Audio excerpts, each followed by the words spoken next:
This week we're doing something a little bit different. Pastor Eric is going to be preaching in the next hour, so we're flip-flopping responsibilities. So I'll be taking over Sunday school. So you have 1 week break from his deep dive into Revelation, and then we'll get back into that next week.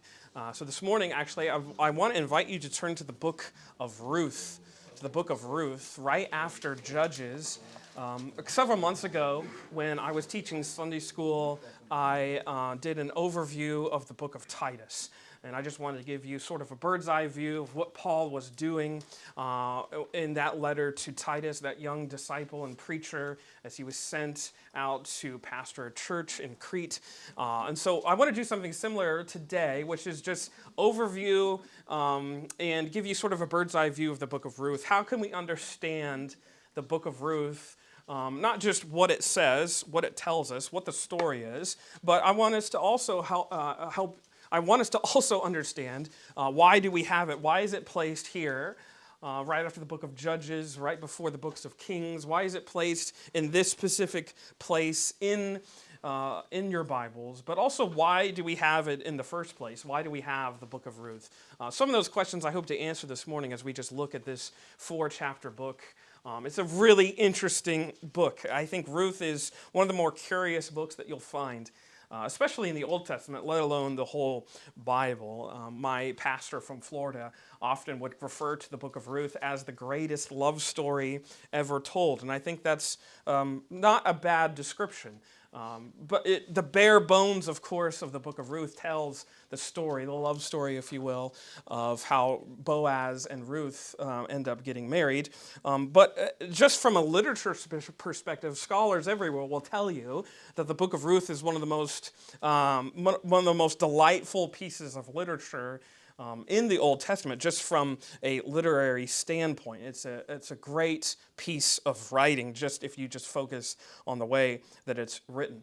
And of course, as I alluded to, it tells this sort of elaborate story about how Ruth ends up marrying Boaz. You can sort of think of this as the Bible's rom-com. Not really, but sort of. There's some comedic elements that you can find throughout this sort of meet-cute between Boaz and Ruth, and then they fall in love and they get married.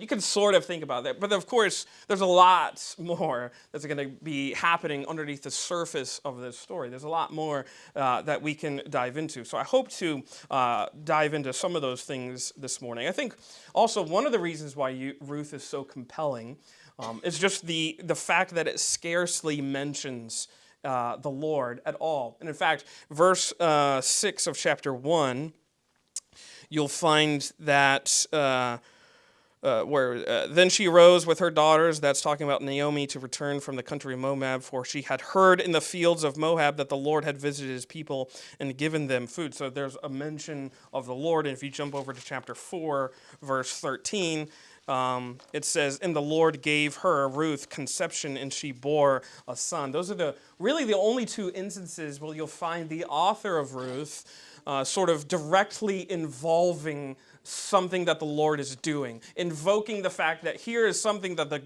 God is active in either speaking to or working in the hearts and lives of the people that make up this story.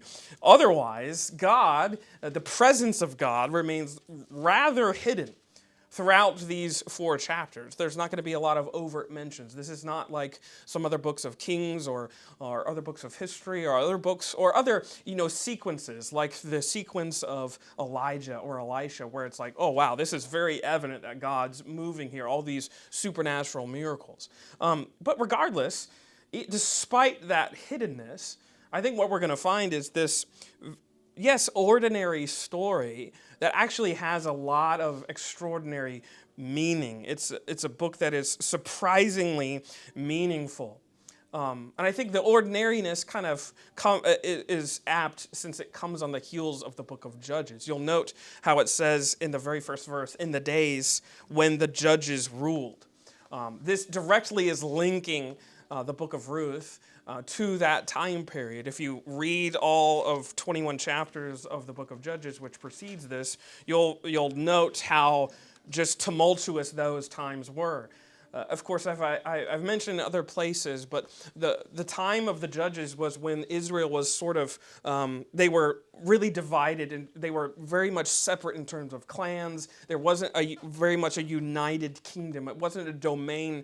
I've often likened it to the colonies in the United States before there was a United States. There's colonies here. They're mostly largely the same, but there's no united front, so to speak. They're largely there under similar purposes, but they don't have any sort of unifying sort of central government, let alone leader or anything like that. And that's kind of what you find in the times of the judges. A judge would sort of be that proxy leader figure, but it wasn't very well organized. And also, the times of the judges is a very, very dark period, not just in Israel's history, but just in world history. If you want to get a glimpse of that, look at verse 25. Just flip a page if you have to. Judges 21, verse 25. It says, "In those days there was no king in Israel. Everyone did what was right in his own eyes." Pretty much that's the most basic but also the best description of what the times of Judges was like. Everyone was doing what they thought was right. There was no sort of very overt sense of leadership, of unity, of a goal everyone was striving towards. This is the most apt description. If you read Judges, you'll find just how brutal life was for God's people. And I think it's fascinating that Ruth comes in the midst of those time periods. Now, just so you can know, we don't know who wrote Ruth. There's a lot of theories about who that might be. I think the best one is probably Samuel, as he's sort of the last of the judges and he begins the time of the kings. Also, in terms of he anoints David, and as we're going to get to, spoiler alert, the most important piece of the book of Ruth is the fact that it mentions David at the end, which is sort of establishing and corroborating David's right to the throne in some ways. So a lot of people have theorized Samuel. I think it's very good. You can also theorize some other later prophet, like in the times post-exile after Israel has returned. Some people have, theorized that. There's not a lot of evidence either way. It's not a hill to die on. I kind of like the Samuel idea. And that also leads us to say that there's not a lot of specificity in terms of where does this fit within the book of Judges itself. It happens within that time period, whether Ruth was a contemporary of Gideon. Some people have suggested that, or does she appear later? It's not really known. Regardless, we don't have to be specific on that to know that it happens within that godless days, within those very lawless moments in Israel's history. And I think that that's also helps us understand just not just the brutality, the ordinariness. There's a lot of everyday life that happens here. So let's get into some of it. Let's read verses 1 through 5. And because these verses sort of serve as a prelude, they get you into the narrative. They help you understand kind of the stakes, the scene, the setting. Notice what happens. It says, "In the days when the judges ruled, there was a famine in the land, and a man of Bethlehem in Judah went to sojourn in the country of Moab. He and his wife and his 2 sons. The name of the man was Elimelech, and the name of his wife Naomi, and the names of his 2 sons were Mahlon and Chilion. And they were Ephrathites from Bethlehem in Judah. They went into the country of Moab and remained there. But Elimelech, the husband of Naomi, died, and she was left with her 2 sons. These took Moabite wives. The name of the one was Orpah, and the name of the other Ruth. They lived there about 10 years, and both Mahlon and Chilion died, so that the woman was left without her 2 sons and her husbands." So in the midst of this prologue, we have a lot of ground being covered. We have Elimelech and Naomi. They're married. They move out of their home because of this devastating famine that has struck the land, struck their homeland, and it drives them to find recourse, but also resources in a Gentile country known as Moab, which is just a fascinating note. It should be somewhat familiar or similar to other times when this has occurred. You think of Abraham and Sarah. They go to Egypt when there's a famine. There's another time that happens. I think it happens with Isaac too in the scheme of Genesis. But regardless, going somewhere else, they're looking for provision. They're looking for sustenance. So they're going to some place where that can happen. And there, of course, they're in a place that's not their home, and that's where Naomi's husband dies, a devastating loss. And soon after, both of her sons pass away, leaving Naomi with 2 daughters-in-law, and they're all childless, and they're all in this place that is not really their home. They've made it their home, but it's not really their homeland. And this, as you might imagine, is one of the most devastating descriptions of a family that you can have in biblical times. Of course, a lot of that society was driven around male headship, around male provision. The men were very much providers and sustainers, not just financially, but legacy-wise, status-wise. Losing a husband, let alone losing 2 sons, leaving 3 widows childless was probably about the most hopeless sort of condition that you could imagine in this time period, which lets us understand the devastation of just what's happened. They've moved out of desperation, and then that desperation has only been turned up to 11 with all of this loss, with all of this death. This leads Naomi eventually to return home, return to Bethlehem, which is, of course, a very important city to note. And you'll note that she eventually is trying to release both of her daughters-in-law. She's basically saying, no, don't make me your burden. That's what she says if you read verses around 6 through 9 or so. She's basically telling Orpah and Ruth, I released you from anything, like go back home, go back to your mother and father's house. You don't have to have me, you don't have to be worried about me at all. I'm going to go back home, you go back home. We'll just kind of wash our hands of this season of life. And of course, Orpah eventually decides to do that. She goes back home. It's fine for her to do that. It's her right. But also Ruth then pledges something so surprising. If you look at verse 15, this is where we get that surprising pledge of Ruth where she says, and she said, this is Naomi talking, see, your sister-in-law has gone back to her people and to her gods. Return after your sister-in-law. But Ruth said, do not urge me to leave you or to return from following you, for where you go I will go, and where you lodge I will lodge. Your people shall be my people, and your God my God. Where you die I will die, and there will I be buried. May the Lord do so to me, and more also, if anything but death parts me from you. And when Naomi saw that she was determined to go with her, she said no more. So in the midst of Naomi's abandonment, what's happening here is we have this surprising provision of a sort of, we could say, a covenantal partner. That's what this language very much is, as Ruth is basically taking on all of Naomi's beliefs and religion and custom and family and all of that. She's saying, wherever you're going to go, I'm going to go. This is very covenantal language, which is probably why maybe some of you, who had this read at their wedding? Anyone? No, okay. I was just curious. I was surprised. I've heard this read at a lot of weddings, so that's kind of surprising. But anyways, this is why it's kind of read at weddings. It's very covenantal language where you're pledging to adopt everything of that other partner, and that's kind of what she's doing. She's saying, I'm embracing you. I'm covenanting with you, and she is going to follow her into wherever she is led. Skipping ahead to chapter 2, they eventually come to the city of Bethlehem. Of course, this is the city of bread, the house of bread, as Bethlehem is often referred to. And it's, of course, there's what you're going to, let me just read that verse. Verse number 3. It says, so she set out and went and gleaned in the field after the reapers.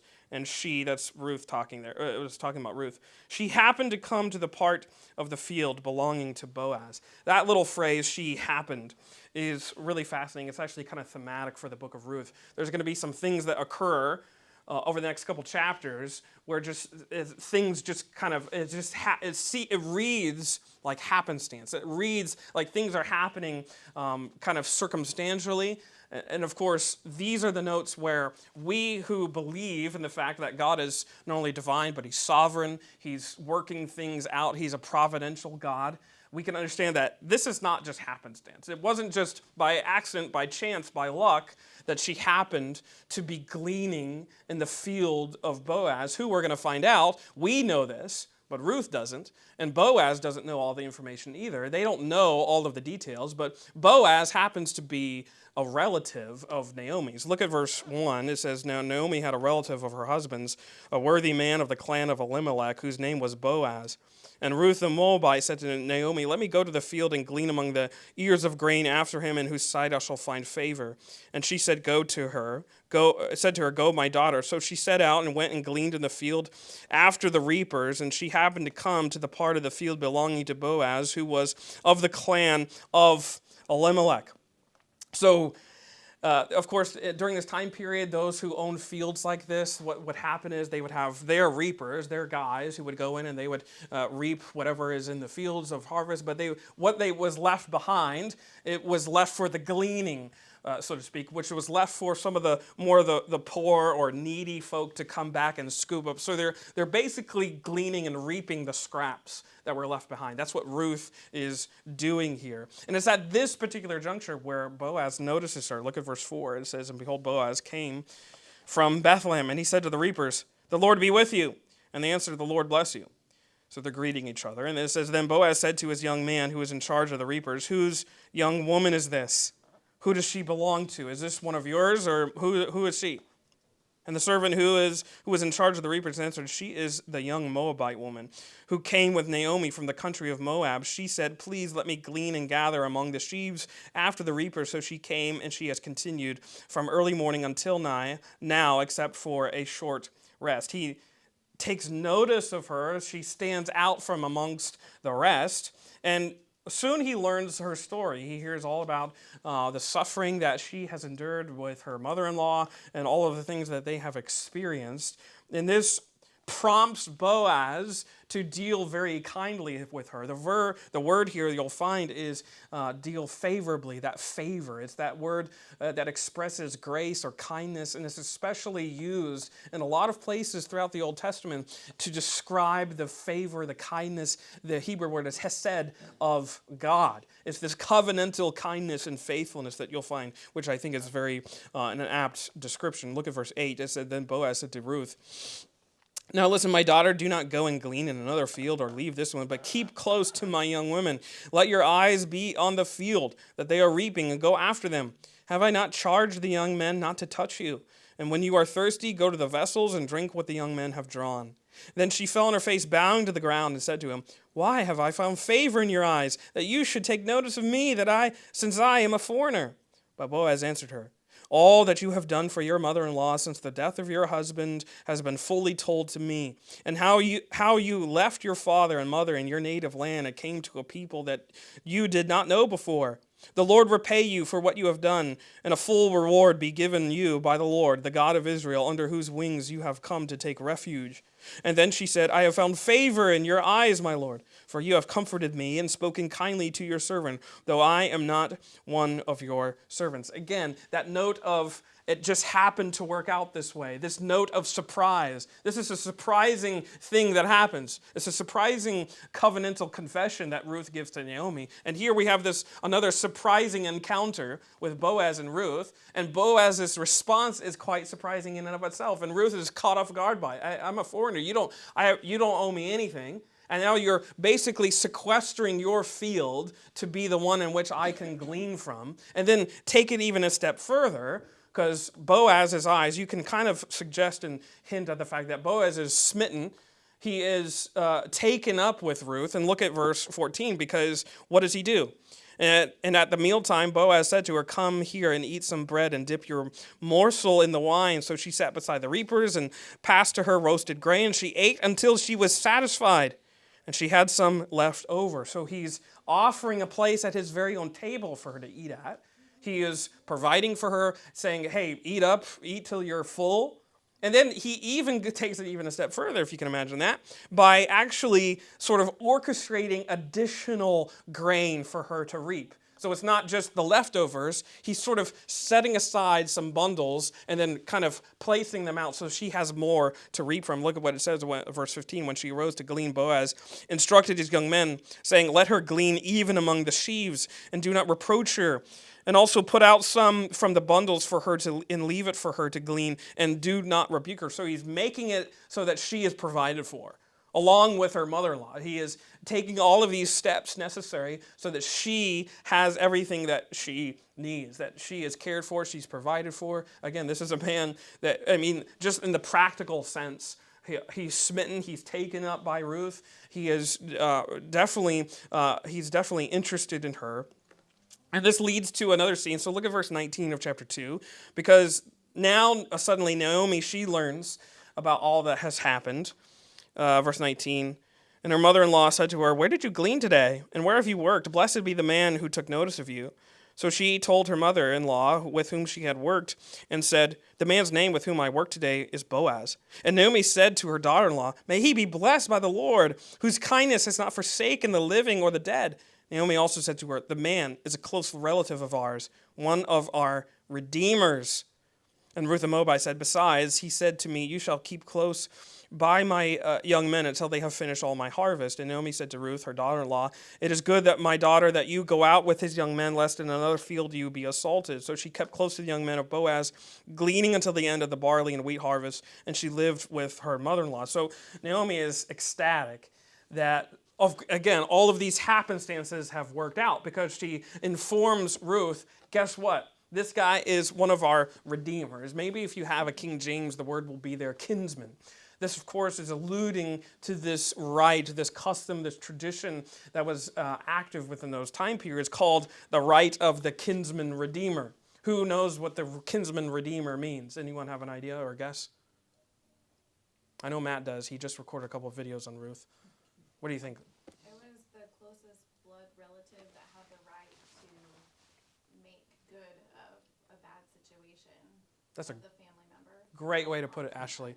Make good of a bad situation. Usually involved either marrying the widow, providing sort of an heir for them to carry on that family line. Again, and that sort of patriarchal society that was really important, but also involved buying property, which would then further their social status. So a lot of, you can read a little bit about it in Leviticus 25. This is also a theme that will come up in Jeremiah 32, which is the very amazing and exciting chapter that tells you about a real estate transaction.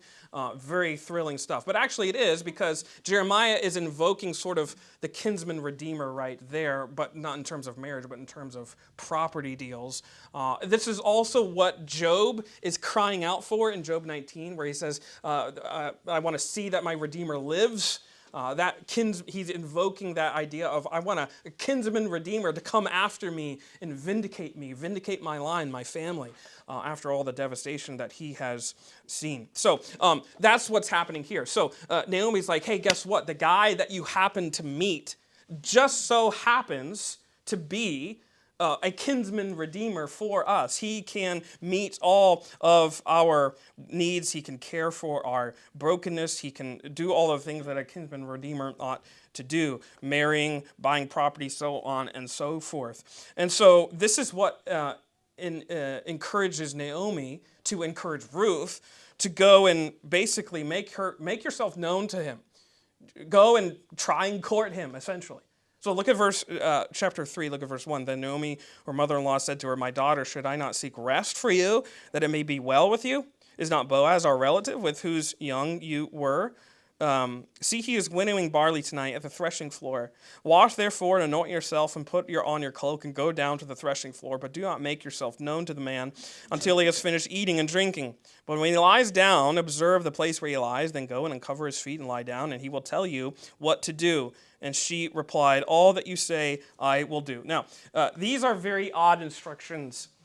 And I will not lie to you that a lot of people have been confused about what's going on. She's going to wait at the foot of his bed, and then she's going to uncover his feet, and then he's going to tell you what to do. What is happening here? And why are these the instructions that are given? just to clarify some things, nothing about this scene ought to make us think that something like sexual or inappropriate is happening. If you read some modern commentators, they're going to tell you that. They're going to tell you that this is some sort of like sexual rendezvous that's going on, and basically Naomi is telling Ruth to go out and just like really present herself to him. That's not what's happening. That's not at all what is taking place. Just because beside the fact, the threshing floor that's a really key detail, by the way. This is a public place. This isn't like some secret private dalliance with Boaz in his room. This is in like a public workspace where everyone would be threshing their wheat. And in fact, as we find out later, Boaz is sleeping on the barley that he has threshed, which is just to say he's done his day's job and he's sleeping on top of it to sort of protect it from anyone else who might want to steal some stuff that he's just finished during the barley harvest. And so basically, if you want the most simple way to understand this, Naomi is telling Ruth to basically position herself so that Boaz has to notice her, so that Boaz has no other choice but to notice Ruth. And essentially what is happening here, if you want to think about it really practically, she's telling Ruth, hey, find out where he's sleeping, uncover his feet, because what's going to happen? He's going to get cold, he's going to get kind of uncomfortable, he's going to toss and turn, he's going to wake up. And then you can have a private conversation in a public place. So that's what's happening. It's sort of a private meeting in a public location so that she can talk to Boaz and say, basically, can you marry me? Because that's essentially what she's going to ask for. Look at verse number 6. So she went down, Ruth went down to the threshing floor and did just as her mother-in-law had commanded her. And when Boaz had eaten and drunk and his heart was merry, he went to lie down at the end of the heap of grain. And then she came softly and uncovered his feet and lay down. At midnight the man was startled and turned over. And behold, a woman lay at his feet, and he said, who are you? And she said, I am Ruth, your servant. Spread your wings over your servant, for you are a redeemer. She's that spread your wings, you'll find note of this in the prophetic passage of Ezekiel 16, where it talks about God and Israel and sort of this marriage scene. That spread your garment is sort of like, take me under your wings, make me yours, make me your bride, so be my bridegroom and take me as your bride. That's essentially what this is a confession of. That's what she's asking. Now, this is, of course, culturally, it doesn't, sort of fit our culture, our society. In our culture, what's supposed to happen? The man's supposed to go ask the dad, and then he's supposed to get down on one knee and give a ring, and so on and so forth. Think about those sort of customs. This was customary. This wouldn't have been like, oh, it's so scandalous, per se. This was rather customary for this woman to be asking for this, especially a woman in her predicament. She's asking a man who had legal right and ability to be a redeemer for her and her family, and that's what she is asking for.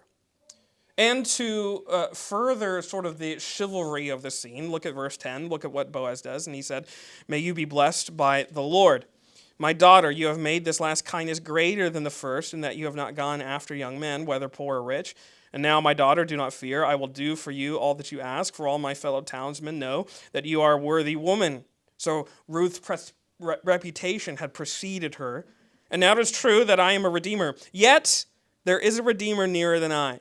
Remain tonight, and in the morning, if he will redeem you, good, let him do it. But if he is not willing to redeem you, then, as the Lord lives, I will redeem you. Lie down until the morning. So he notices Ruth's character, her reputation. That worthy woman is almost a direct allusion to Proverbs 31, the so-called Proverbs 31 woman that is described there in that chapter. And that's sort of what we can find being alluded to here in terms of her character, in terms of her integrity. And so now everything is sort of set. And Boaz is like, yeah, sure, I'll marry you. I'll be your bridegroom, and I'll be the one who redeems you and your mother-in-law. But there's a small hiccup, because there's a redeemer who's closer than me. There's one who is actually closer in relation to you than I am. So to speak, he had first dibs. He had first right to sort of take up the claim as the kinsman redeemer. And so Boaz is going to settle this, though. He's going to try and figure out a way to get all of this taken care of. And so that's what he does. Look at verse 1 of chapter 4. So he's going to sit at the gate. The gate is like a town square, very public location where lots of public meetings would be discussed. And he sits down there and he's waiting for this Redeemer to arrive. Now Boaz, it says, had gone up to the gate and sat down there, and behold, the Redeemer of whom Boaz had spoken came by. So Boaz said, "Turn aside, friend, sit down here." And he turned aside and sat down. He tells him everything, basically, almost everything, that has transpired. Tells him about Naomi, or actually he doesn't tell him about Ruth yet, but he tells him about Naomi and the property and all those kinds of things. Interesting note, just understanding what's happening in chapter 4, this quote-unquote other Redeemer, this other kinsman, if you have a King James, it'll say the other kinsman.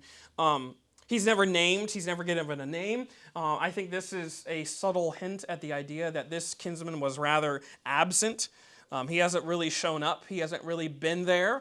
As a kinsman redeemer, he hasn't really taken up his right, let alone his responsibility to be there for his family. So this idea that he's not named kind of hints at this idea that hasn't been active in meeting his family's suffering and meeting their needs and helping them in their desperation. He's kind of left Ruth and Naomi in the lurch, so to speak.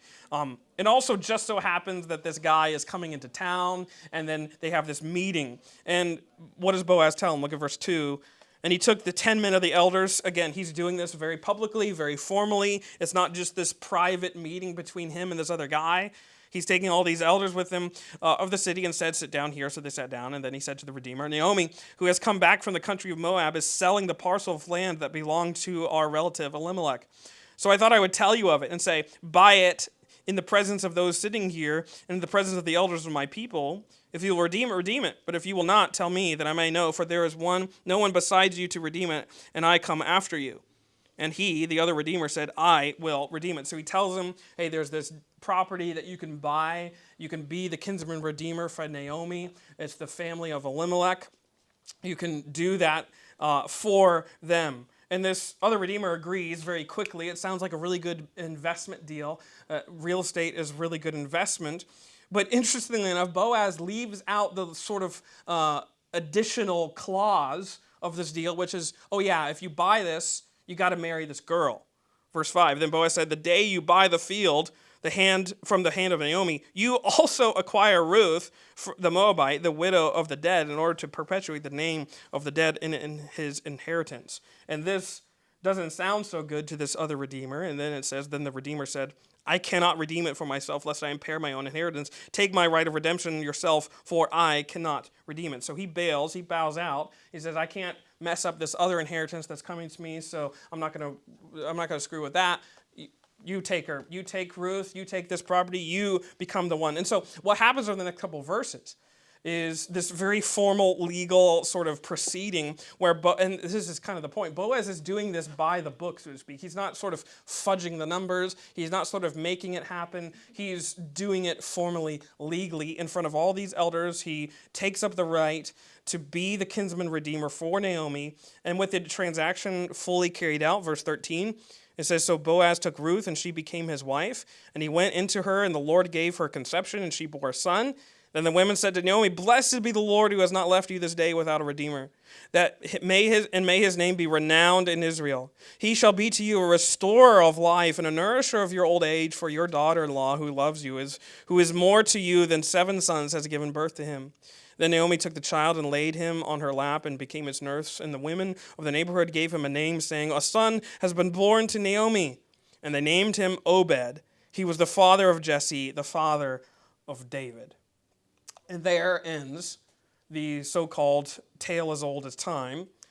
And yet, of course, as you might know, or might figure, or might imagine, this story of Boaz and Ruth isn't just a love story between them.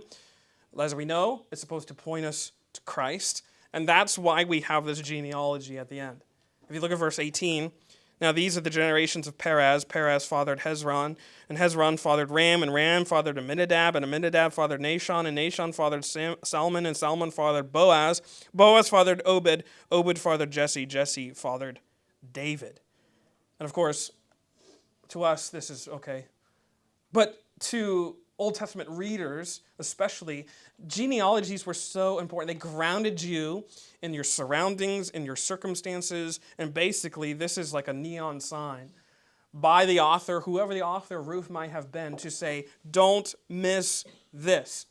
Because again, what's happening? The line of promise, as we now know, because this is a grandmother of David, the very line through which the Messiah would come. The line of promise is in jeopardy. Naomi, the line of promise is in jeopardy. She has no heir. So God is providing an heir for this line of promise to go forward, where now a son would be born. Of course, now the son of David. And then, of course, this leads us into the true and better son of David, which is Christ. We can really draw a direct line right from the end of Ruth right to Matthew chapter 1. In fact, go to Matthew chapter 1, and you'll find all of this mentioned here. Of course, this is, as it begins, Matthew 1, the book of the genealogy of Jesus Christ, the son of David, the son of Abraham. So it's telling you the family tree of Jesus, the Messiah, verse 5. And Solomon the father of Boaz by Rahab, and Boaz the father of Obed by Ruth, and Obed the father of Jesse, and Jesse the father of David the king. Is directly tying what happens with Ruth and Boaz to the line of kings. Not only the line of the kings of Judah, but the line of promise through whom Christ, the Messiah, would come.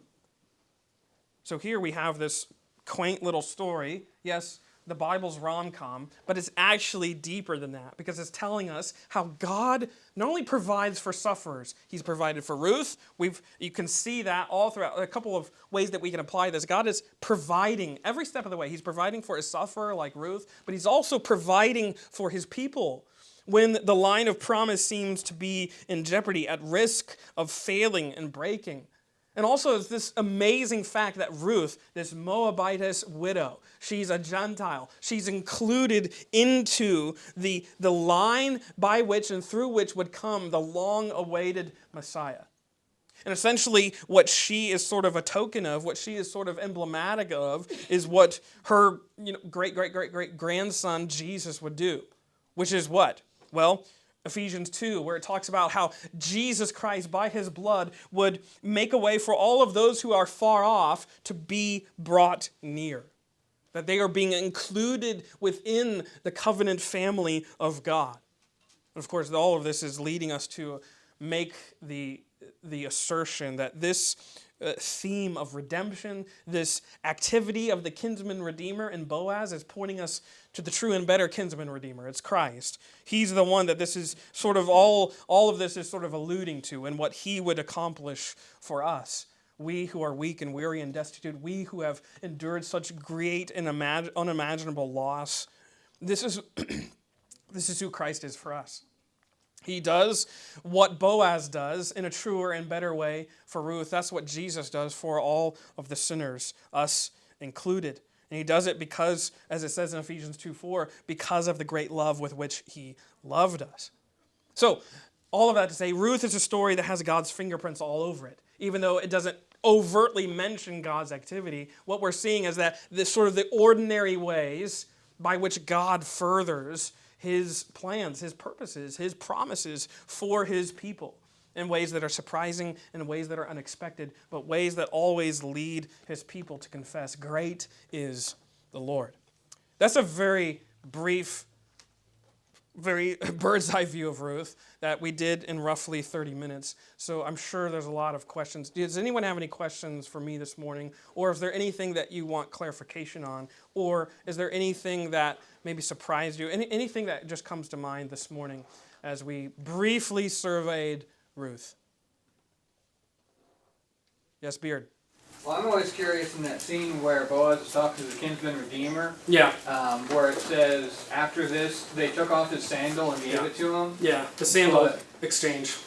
And it says this is traditional when you exchange property. But if you look at the Levitical law, when a kinsman redeemer refuses to redeem someone, their sandal is to be taken from them, and they're to be called like family of the unsandaled or something. Like it's a major shame on them for not doing that. Yeah.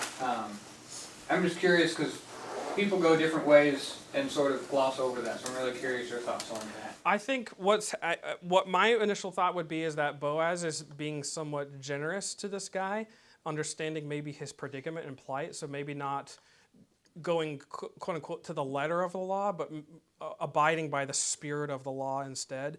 And that kind of fits the character of Boaz. He's a very magnanimous but very generous, very gracious individual throughout this whole sequence and series of events. And it kind of tells you that Boaz, if you can say, is this gentlemanly figure, and he's doing even a kindness towards this other redeemer who's refusing this right and not sort of shaming him. At least that's not what's implied. I know you probably could imply that from this exchange of sandals based on Leviticus 25, but I don't think that that's what's implied by the text. I think it's more owing to Boaz's character than anything else.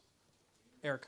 Yeah, the book of Ruth is really important, especially one for book of Revelation. Yeah. Because this is kind of like showing how Jesus is the kinsman redeemer. When he opens up that scroll, he's basically opening up the deed to the earth, essentially. Yep. And although this is a real true historical event that happened with Boaz and Ruth, it's amazing the reason it's included in here in even more detail, on top of the whole thing with David, is that it can actually point to the end times, that Boaz is Christ. And you can see Ruth as the church and Naomi as Israel. So he actually, like if you see Jesus' body as the church, he includes Gentiles to bring Israel back in the end, Yep. which is exactly what he does here. Boaz brings a Gentile back, which will essentially bring Israel back. So he brings Israel back through Gentiles. So you can even see the story of the church here in the book. Yeah, Ruth is very prophetic in that way, as it can be prophetic of the way in which not only is Boaz making a way for Israel, as Eric is alluding to, Israel to be brought back, but also more than Israel. It's again owing to the idea that it's not just like all of a sudden that Gentiles are included in God's promises. This has always been the case from the beginning. It's God has been working through Israel in the times of the patriarchs and the kings and so on and so forth. He's using Israel as sort of his conduit, his channel to reveal himself. But it's always been in the cards that that Gentiles would have a place, would have a space within God's covenant grace. And that's really what Ruth is very much being prophesying of what the true and better Son of David would accomplish, Jesus himself. Any other thoughts or notions? Yeah, Matt? Just to add, when I studied this about the shoes, just to kind of give an idea of what the whole point was, when the first kinsman redeemer takes off his shoe, you walk on your feet. So what he's actually showing is, I'm not going to walk in the way of the kinsman redeemer. He gives it to Boaz. Boaz receives it and says, I will walk in the way of the kinsman redeemer. Mm-hmm. So it's a visual sign of one refusing to walk as the kinsman redeemer, and the other one is going to take that place. Correct. So that's the whole removing of the sandal Yeah. culture. So just to throw that out there. That's very good. There's lots of, what is going to be fascinating about Ruth and some other places is that, as you may have gleaned, there's a lot of cultural oddities that feel so foreign to us, but they have very deep and significant meaning, just from the encounter in Ruth chapter 3 to this business deal in Ruth chapter 4. There's lots of things that are very significant to those in those times periods that may seem foreign to us, but kind of diving deep and understanding its ties to the Levitical rights, Leviticus 25, and so on and so forth. It'll kind of help you tie all of those things together. So, any other questions or thoughts or comments? If you want to, I did put a video series out on the Watchmen. If you want to watch it, but one of the wine and vinegar at the one dinner is significant. Yes. Because on a hot day you go in, and that actually helps replenish energy. So there's a lot of medicinal purposes of why that was in there. He's showing her favor to basically give her energy to go back out and work better. So that's significant. And that is special favor. Yeah. So there's little things like that throughout the whole book if you look for it. If you want to watch, how many parts was that for you? 6, 8? I think it was 6. Yeah, 6 it might or have been 8. 6. Go to thestoningofbaptist.com and find our YouTube channel. You can go on YouTube and find Matt Shively's series where he covers, it's only like 10-minute videos, right? I try to keep Ish. them to 10. Yeah, it's 10-ish minutes. So they're easily watchable. You go find that, the Watchmen series, that he covers the book of Ruth, so you can dive more deeply into there. Ruth is a really fascinating book, so I encourage you, read, study. You'll be encouraged by it. I'm going to pray, and we're going to be dismissed because I'm already late and we need to get out there. All right, let's pray.